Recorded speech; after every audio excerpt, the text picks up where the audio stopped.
What's the biggest challenge we face as business leaders? What's going on? My name's Logan Skis. I'm a Marine veteran and entrepreneur. Today, we're going to answer the question, what's the hardest part about being a modern entrepreneur? Now, I've asked a lot of CEOs that question recently, and I've got a lot of interesting responses. A common pattern I've found is aligning a team around a shared goal. Now more than ever, we're working remotely. We find ourselves stuck behind the screen, working from home. There's so many benefits that come along with that sort of situation. But there's also some disadvantages, especially when we're stuck using outdated methods like passive video conferencing. Today, I'm going to look at how the Venture Map empowers visual collaboration in a virtual environment. If you've followed me so far in this journey, you've seen I've committed to documenting 90 days of venture mapping. In the first couple of videos, I talked about how to get set up. If you don't have a venture map yet and you want one for free, simply click the link below. The Venture Map helps you visualize the entirety of your business in one virtual workspace. And today we're fleshing out the first lane of my Venture Map. Let's dive in. So I've got the board pulled up, and if you have your own Venture Map, you're going to recognize the setup here. I've got the same board here that you can have for free. Once you can download it for free, bring it to life through this platform called Miro, and then you'll have the exact same functionality that I do. I'll show you how I set mine up. Some clients prefer that their boards look a little different than this and that they represent different data. But again, this is one man documenting his journey to visualize every aspect of his business and share what I learned along the way. The heart of a business is the culture. And culture is so much more than a buzzword. It's where we begin. We thought about Simon Sinek's structure, start with why, and we asked ourselves, is there something before that? Is there something before purpose? He likes to say you start with why you're doing it, then you talk about how you're doing it, and then you discuss what you're actually doing. And we love that, but we also thought it was important to talk about who is actually doing it and talk about it in a way that's clear, that's culturally relevant, and that's meaningful.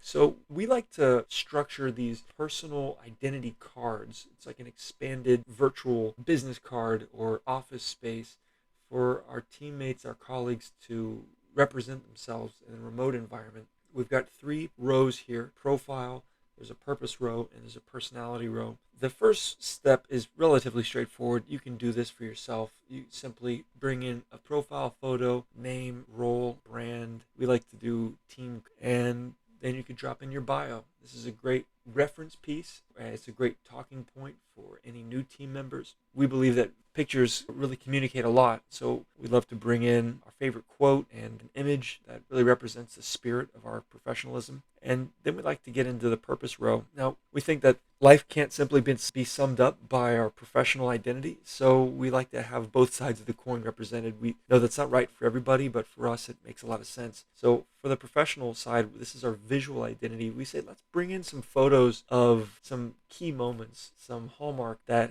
really define part of the important parts of your career up until now, a good mosaic of sorts, and then summarize the words, the aspirational characteristics of that. So we like to structure that visual identity like that. We believe that in a remote environment, trust is so important.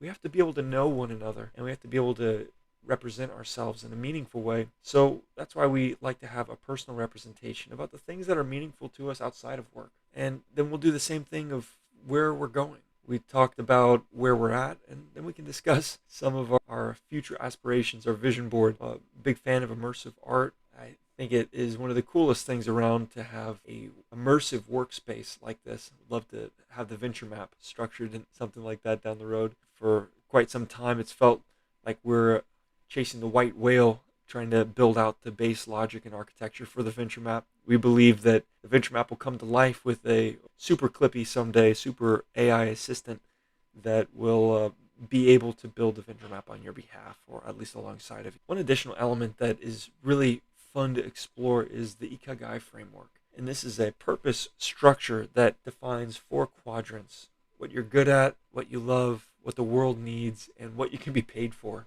There's overlapping elements that are fun to discuss, but it's a cool way to self-prescribe, to self-define areas of your life and then see the overlaps. But also it's a great way to overlap it with colleagues and see where there's shared characteristics and common ground. So it's a great discussion tool. Lastly, we'll look at personality. The Enneagram is a great personality assessment.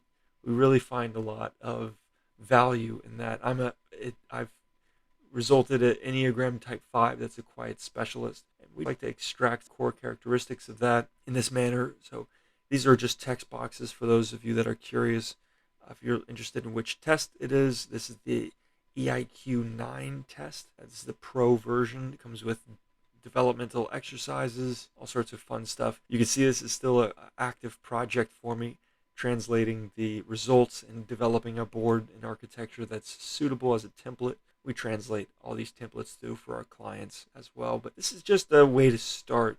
So I'll cap the video here. This is a short one. Where we like to begin is with the individuals, because the culture of an organization is ultimately defined by the teams within the organization, and the teams are nothing more than a collection of individuals. So we like to begin at the nucleus, and that's with our individual leaders.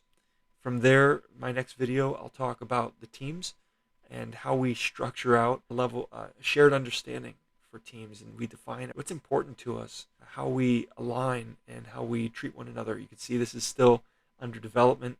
Very excited to continue building on this with you, continue documenting the journey and telling you about my learnings.